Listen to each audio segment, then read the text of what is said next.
Hi, I'm Alex and this is the Motorola Moto G. It's an affordable little phone from Motorola. The idea was to provide basically a mid-range phone with all mid-range specs except for a very low cost, and Motorola's done very well doing that here. It's sort of similar to a Galaxy S4 Mini or an HTC One Mini, but it'll cost you a lot less than that, sort of hundreds of dollars less. What we're working with here is a 4.5-inch HD screen. It's got about the same number of pixels per inch as an iPhone Retina display.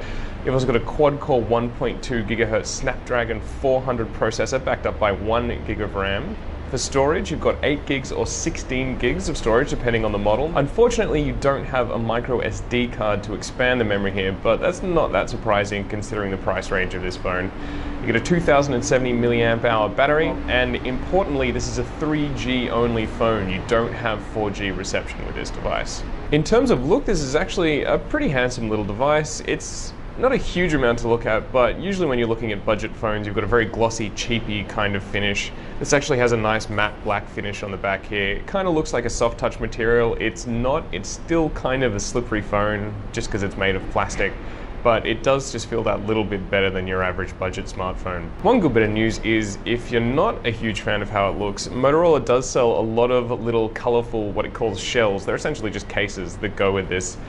That's a bit of a bonus when you're talking about a cheaper phone, because usually there's only one or two options and they're quite plain, but the Motorola shells do actually look quite good, so you can customize the look of this phone a little bit. The camera on this is actually quite passable. It's advertised as being a 5 megapixel camera. It's 5 megapixels if you're shooting in 4:3. It's 3.8 megapixels if you're shooting in 16:9, which is the default mode. That's a widescreen photo. Despite that, photos actually turn out quite well. If you just want something that you can pick up, take a photo of something quickly and chuck it on Facebook, quite good.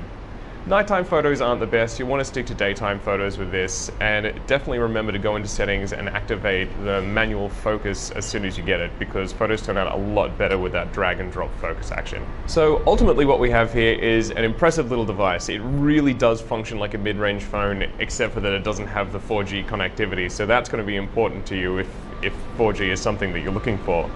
But it functions incredibly well. This is hands down the best phone we've used in this price range. It even contends with other mid-range handsets like the One Mini and the S4 Mini.